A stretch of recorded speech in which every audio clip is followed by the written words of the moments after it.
This episode is deeply personal, and one that I've been both looking forward to and apprehensive. Today I'm joined by my husband, Tarek, my best friend and my partner in life. And for the first time, we finally get to hear a man's perspective on All Brains Grow. I always ask myself what took me so long to bring one. And I think it's my own assumption that men won't want to share. But thankfully, I've been proven wrong. It's fair to say that this is very difficult for me to go on a public platform to talk about this. Tarek opens up about our journey with our son, who is now 5 years old and deaf. This is the first time he's agreed to speak on the record about this, and believe me, it needed a lot of convincing. Before our son's diagnosis, we were both lost. Our emotions were in different places, and we had no idea what to expect. Because autism runs in our family, we were worried if our son's silence was a sign of something more. We didn't know what was going on, and neither of us was ready to face what was happening at the time. Not knowing what it is. I think just really not knowing what to do for your child that is just going through something. Just think about this. What I want to share with you today is how different our emotional timelines were. For me, everything felt delayed. The grief, the fear, the uncertainty. They lingered and delayed my ability to accept what was happening. For him, as you'll discover, the panic came from the uncertainty. But he quickly became calm and collected as soon as answers started to surface. That gap was hard for us both to understand, and it's hard to talk about. But it's important to acknowledge. In any relationship, one parent's pain and journey are never the same as the other's. And I've carried a lot of guilt, too. Guilt that I didn't believe in our son's truth sooner. Guilt for not accepting it right away. There were times I denied it, and yes, Tarek could have held that against me, but he never did. But as we learned, that mismatch of beliefs between us, of how we both process things, this is part of it. Part of what it takes to grow together, to parent together.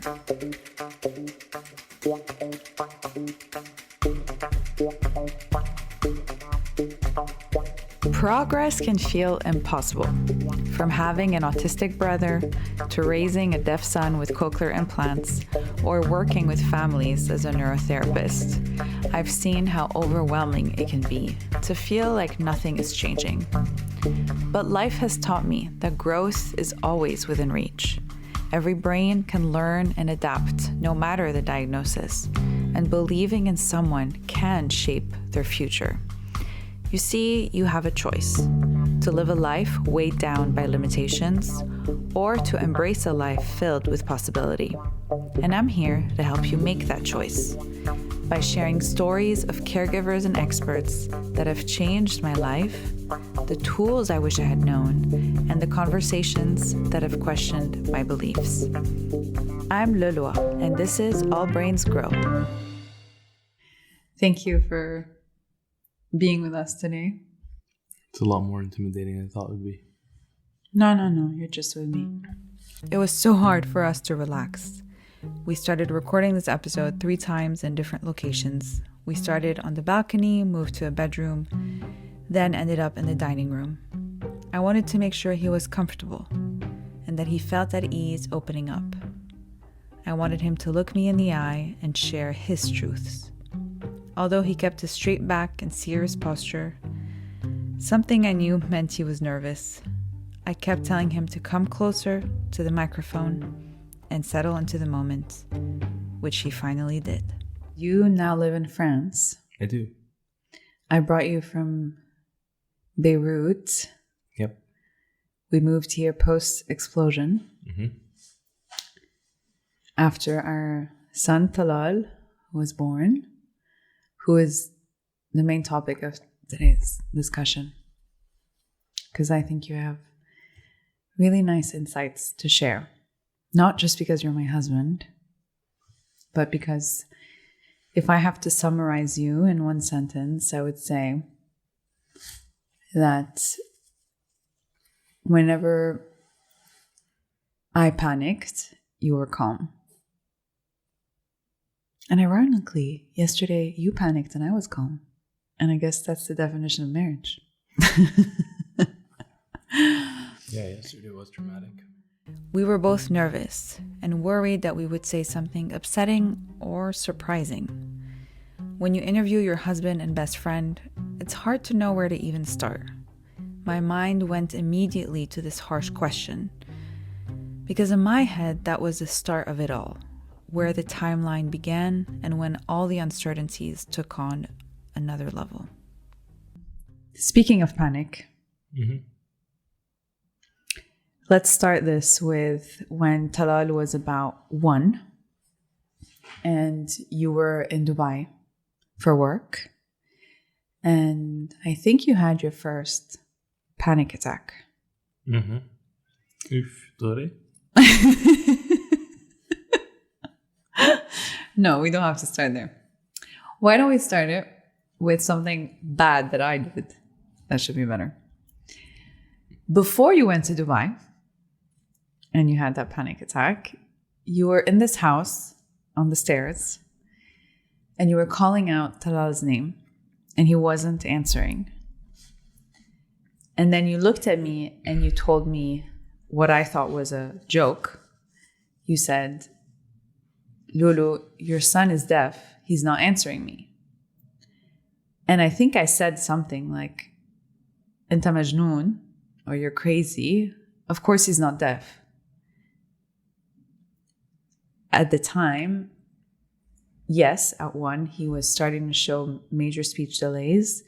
If anything, I thought he could show autism signs. Definitely not that he couldn't hear. I called you crazy that day. And I think I repeatedly called you crazy for at least 6 months after that. But you were the first one to catch that. I want to know how you felt with your wife calling you crazy. And I apologize for that. I don't know. It's a loaded question. I think I didn't even think about it. I didn't really care that you guys were calling me crazy because it wasn't just you. It was you and my parents and your parents and it's normal that people always hope for the good. So for me, I was hoping that you're right. Of course, I'm hoping that I'd much prefer I'd be crazy than him deaf. You know, it's a good trade-off. But I think I was laser focused on Talal, and I think that the issue then, the issues that we had then is that it got annoying how laser focused I was. That was more of a disruption to the process, let's call it, than anything. Because I was trying to figure out what's wrong with Talal. And I'm looking at you, I'm like, hey, like, and you responded very well. We went to the therapist, we went to the ear doctor, like we did what we had to do. But we always latched on to the positive response. And I thought, and that's when you started calling me crazy. In reality, is I would always question the positive response. I would tell you, hey, like it doesn't make sense that he's not answering. Because we both lived that uncertainty that year very differently, I think. You were, I don't want to put words in your mouth, that's why I'm asking. I was in super problem-solving mode. And I went on all of the different paths of how can I get him to communicate. He was my obsession too. I think we just conveyed that very differently. So I'm curious to see. And that's why I started with what happened in Dubai. I noticed there's an issue when I kept calling him repeatedly and he just would not answer. It could not be behavioral. If you responded, and it was crazy to think that he was deaf. You know, it's really an outlier. There's no one that we know that's deaf. Even the definition of deaf or what we imagine a deaf person is extremely different from what we see today. So on his birthday, around around that time. So when he was 1 year old. I was calling him, he wouldn't answer. So I went upstairs, my usual self. Hey, why is my son not answering me? And of course, this was before ChatGPT. I wish ChatGPT was there. Because Google is sort of static, but in the sense of saying, hey, your kid, there's something definitely wrong with your kid. Remember we agreed. No more. Yeah, because then you were so on Google, like looking at the signs and... Yeah, and it was prime time COVID as well. Mm-hmm.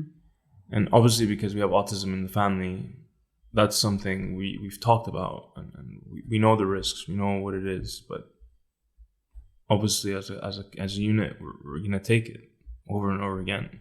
And I remember I came here and you were sitting with your mom, and I told you, hey, this is a red flag.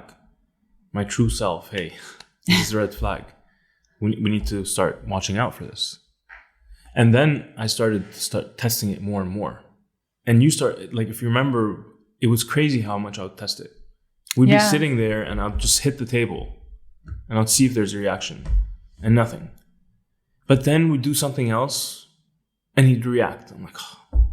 And he confused me. He's like a pretty observant kid. He confused me. He confused everyone. He confused 7 doctors.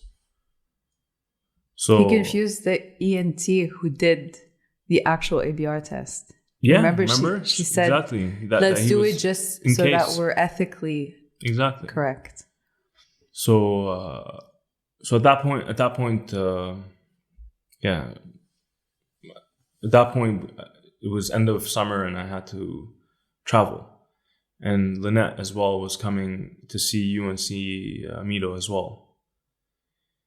And I made such a strong case to you and everyone, and it was very unsettling to not know what's going on with Talal. Extremely unsettling, and it was extremely unsettling as well because work-wise, you need to make sure that you meet your responsibilities. It can't really affect those responsibilities. So I was in Dubai. It's far away, and I'm thinking about him all the time. Literally at night, it's all I think about. And at some point, it just got so hard. Just, I guess the curiosity, I don't know what it is, but it just led into a panic attack. But I think the real panic attack, I think there was 2 of them. One at the beginning before, but the real panic attack came after you called me. And you told me, hey, I spoke to Lynette and she thinks we need to check his hearing. And that's the night that I just had a panic attack. Yeah, that's what I was referring to. That was like a big, because in a way you're like, the idea of who you built your son to be is kind of demolished, like your expectations as well, which is bad. Like even having expectations in the first place, it's natural to have expectations. But at the same time, not knowing what it is, like, I think just really not knowing what to do for your child that is just going through something. Like, just think about this. When you're at a beach and your child is walking and I don't know, a sea urchin, they stand on a needle or something, and you just get so worried about that needle. Just imagine a 1-year-old that is just not responding to you. Imagine the amount of possibilities that you can think about. And not knowing what it is. That's, I think, what spurred upon us. But I think the reason why I don't really like talking about this in public, and I think it's fair to say that this is very difficult for me to go on a public platform to talk about this, because I truly believe that in that respect, that was my opinion. That was how I was seeing the world. But no, the reason why I kind of insisted on that point is because from my perspective, you processed that in such a different timeline than I did. In what sense? Okay, the point of this isn't that you had a panic attack. It's just that the emotional experience of it for you came out as a panic attack. You had one then, and I think Talal had an effect also with when you kind of had a bit of a difficult phase. You also had another panic attack-ish in the Christmas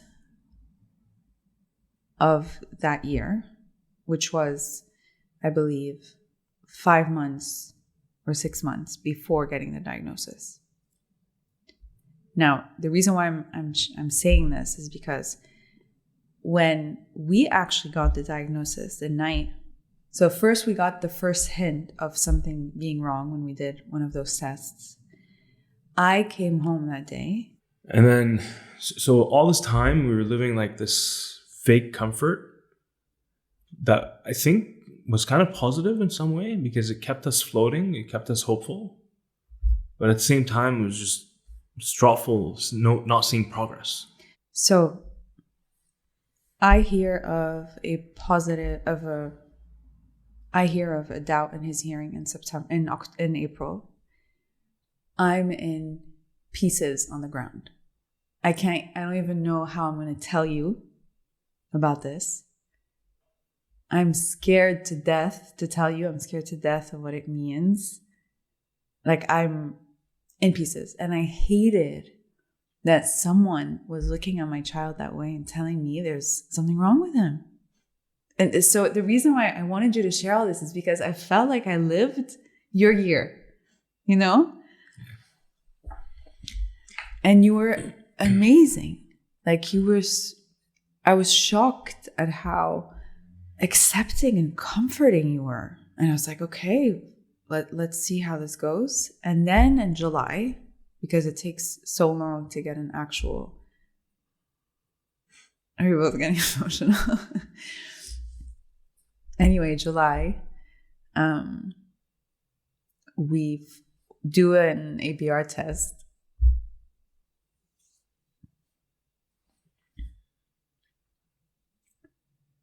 And the ENT says we're going to do it just to make sure and to say that we ethically did it. She had seen him and was practically sure that there was nothing wrong with him. When the appointment day finally arrived, it was a very hot summer day at 7 p.m. in Paris. The sun set late. So the whole process of it was also very annoying because the whole day we're all it's all anticipation, and then we took him to the clinic at 7 o'clock at night, 8 o'clock at night, because this can be only done when he sleeps. We had to put Talal to sleep to do the test, and once he fell asleep, there was a bed in the clinic where we put him in, and I lay next to him. He finally fell asleep, and a bit later, the doctor came in, told me I had to get off the bed and watch from the corner of the room. We sit there and we're looking at her face, and we're trying to put Talal to sleep, and he's not going to sleep, and it's looking like a failure. And she's going to vacation the next day. This is beginning of July in France. Thank God she was in her clinic in the first place. I watched as the doctor started putting electrodes on his forehead, cheeks, and ears, all connected to these machines. Tarek and I were sitting on chairs next to the bed, not next to him, not touching him. We watched the doctor's face as she did the test, and I thought to myself, I'm not going to say a bad word right now. And then he's not sleeping, but then finally he sleeps, so we finally do the test, and we both look at her face, and we see her face kind of turning. But I was in shock, pure shock. I wanted to bury myself. I didn't know what to do. Once the test was done, we finally heard the truth of our diagnosis. Like, okay, there's an issue here. And then that's when she told us that, listen, he's probably mild. Like, he actually has more. He has bad hearing issues. And that's when she told us, hey, like, now this needs to be and you need to go to the hospital. So that was the next step. We left the clinic, and for some reason, Tarek took a selfie of us, smiling as we walked in the sunset. I just felt like we were in such different places emotionally. And the first thing that came to my mind was, thank God he kept it together. But when we left, we finally knew that Talal was deaf. We got home and I ended up putting Talal to sleep that night while singing to him. Ironically knowing he couldn't hear me, but I knew he could still feel me. Once I did, all I could do was cry. I cried and cried and cried. And I don't think Tarek shed a tear that night. It was finally confirmed to us to a certain extent. Deaf. Now we needed to know how deaf is he. And you were how hard of hearing he is, or whatever the right term is. You had a night of relief? It was the most relieving night that I had in a year. So before cochlear implants, you have to try hearing aids to see if that helps. Before we got the hearing aids, we had 3 weeks without hearing aids, without nothing. And the birthday you're talking about was then. And so we had 3 weeks of knowing Talal couldn't hear. We jumped into sign language. Remember? Yeah, we did jump into sign language. We filmed all these videos for our families and our friends. And yeah, so I think his second birthday, everyone's singing happy birthday to him. In sign. And we were trying to get like as close as possible to his ears. And I think it's important to like say that we're very blessed with a strong support system. Alhamdulillah. Do you think your experience would have been different if you hadn't been exposed to an autism family? Did that play a part? Of course it played a part. Of course it played a part. This is where your parents came in. Right? This is where experience came in. This is where, like, this is, again, because of what I do, I tend to think of it where we had a very strong board of directors. Because the whole process, we were also staying with your parents at that time because of what's happening in Lebanon and all that stuff. So I guess your parents played very, and because of their experience with Milo, and me also as well, being around a family with autism and seeing kind of the end product, if you want to say, because it's bad to say the end product. It's never an end product. We literally talk about Milo every week. There's always an issue. But what kid doesn't have an issue every week? Mm-hmm. No, but I get what you mean. I guess the issues with Milo are just ones that you don't necessarily share with the rest, with 90% of, or 95% of the people that you know. You know, they're not going to understand that you got to call because Milo forgot to close the curtains one day. Yeah. You know? Yeah, I mean, obviously it did help.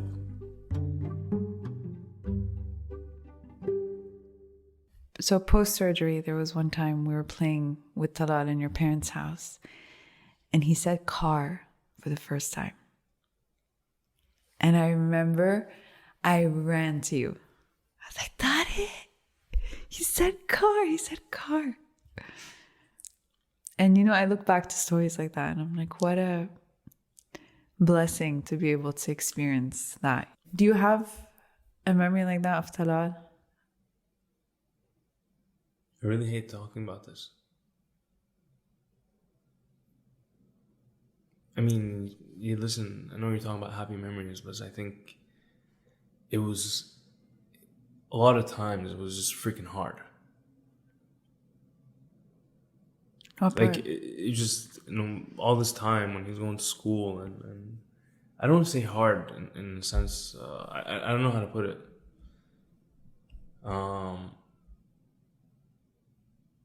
But so for me, one of the first memories is when he's at school. That was one milestone. He didn't have to say anything, but his attitude at school was magnificent. Like, the kid had a hearing aids and he walked in like nothing was going on. He finished his surgery, like first trimester. He was in school mid-January, Lulu, and he just moved on. Those are I have stronger memories about that than certain words. And I honestly I miss some, and I always miss his word. I always miss his crazy words, his mashup words. I appreciate you sharing all this, and I think it's really important to have father voices out there. I think there are a lot of untold stories that are worth sharing, and your perspective is as important as mine. And men in general, you are one of the few who share. So I appreciate you sharing. And I share privately, not publicly. So we did a lot of therapies that involved us, where that put us as the change makers. So that meant that you had to go through a lot of learning. You and I were taught during many, many hours how to teach speech, how to teach communication to Talal. Was that a difficult process? Not at all. We believe in the support system, right? We believe in that there's others that can do more for our kids than we can do. We believe in that. So as a principal, of course you're going to go and seek help, and especially if you live in a place like this where it's available to you. Yeah, but you could seek help and have the help take care of your son. That's a whole traditional therapy approach. I think it takes a lot from a parent to say, I don't know. And but there's a difference between saying, I don't know, let someone else teach my son. And then there's I don't know, I really don't know. And I have to learn. And I think when someone is in that spot, that means you have no ego. I mean, even for me as an expert, I hate using that word, but just for the sake of this conversation, it was really hard for me to say, yeah, I don't know. Teach me. It really is what it is. It's a matter of style. It's a personal matter, in the sense that sometimes you're comfortable letting people in, sometimes you're not. Sometimes there's certain things you're comfortable letting people in, other things you're not. It's quite binary in that in that sense for me. So there's was it difficult? Was it difficult? And was it? I'll tell you when it was vulnerable. It was vulnerable when we're sitting in the hospital, and this stranger who's speaking a language I barely understand is kind of taking ownership over the narrative. That's when it became difficult for me. I cannot accept a narrative being placed. It's not fair. It's very limiting. And that was generally my concern. I just didn't necessarily wanted support therapists that said no around us. At that point, I think the reason why maybe you're not understanding what I'm saying is because we never went that path of there is a path where none of what we did would have happened, and it would have just been Talal going to a clinic 3 times a week. Oh, I would have gone crazy. That is a path that would have happened. And no one would have been giving you feedback on how to do better. Let me put it this way. If someone came and told us that if you put Talal in this clinic 3 times a week, because it's a matter of it's a matter of time, because he started school at that time, and then he started leaving at 3 pretty early, so it was taking him away from what was just the normal part of his life. I had a problem with someone else teaching him football more than this. Just maybe it was more difficult for you. But then we also agreed that there's certain times maybe I don't have the patience or whatever it is. There's a reason why teachers have degrees, whatever it is. This is a way of teaching these kids. There's a standard, but of course, as a parent, you should never be scared of teaching them the way that you know how. You need to be very comfortable with it. It needs to be a style that you're comfortable with. And we've established this to a certain point. But as we found out yesterday, things can change. On that point of teaching, I remember you once had a small breakthrough, thanks to our speech therapist, about having no expectations. That's a great one. Could you elaborate on that? Share that? I don't remember what sparked it. All I remember was, or what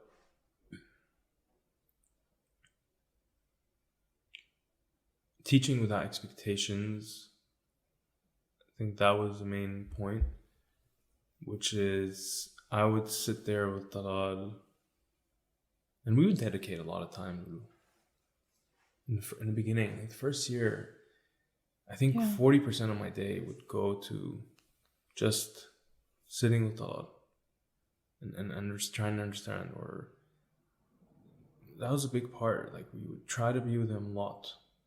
Not 40%, maybe a bit less.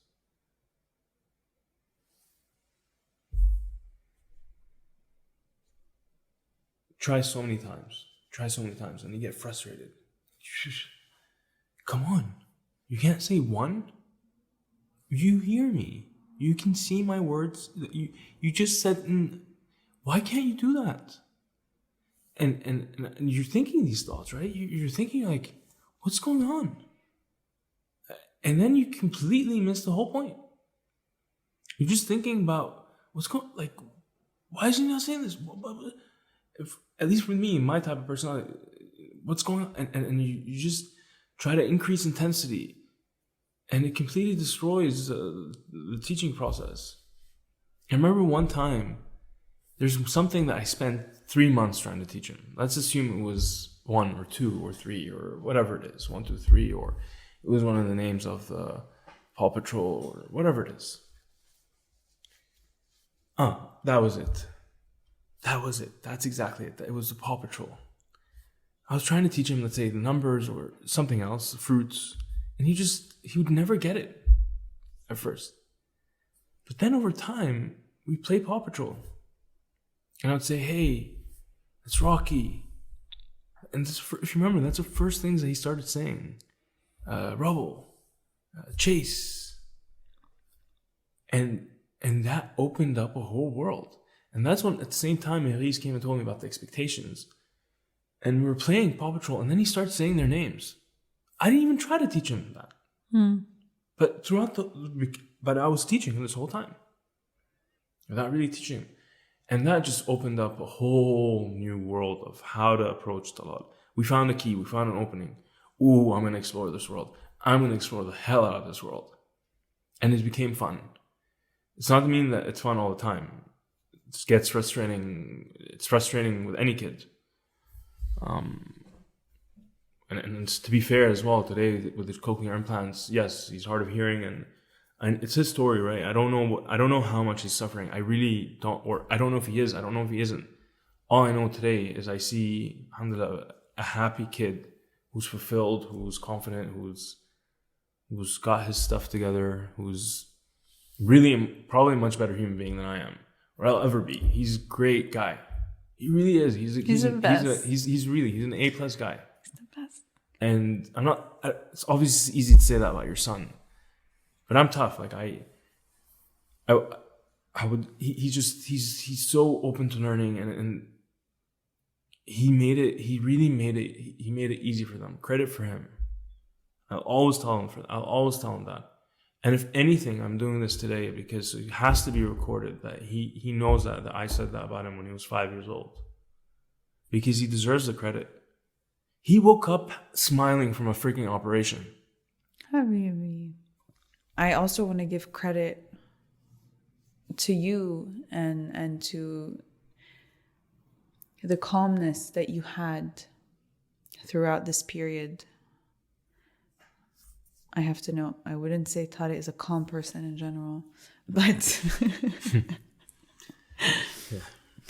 during that period, you were magically such a calm and such a supportive person to be around. And you were cracking jokes, going to the hospital, and he got that from you. And I think it really shows how kids really take the energy from the parents. And I'm not trying to discredit him.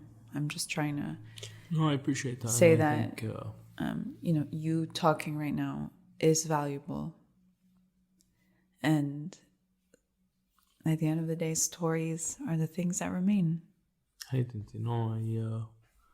And your story matters. Thank you. And one day, I hope he'll be on my podcast. And maybe he can tell us. That would be crazy. I would love to do a podcast with him.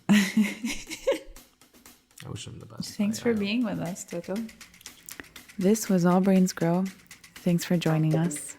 You can head to allbrainsgrow.com/podcast for more resources and support.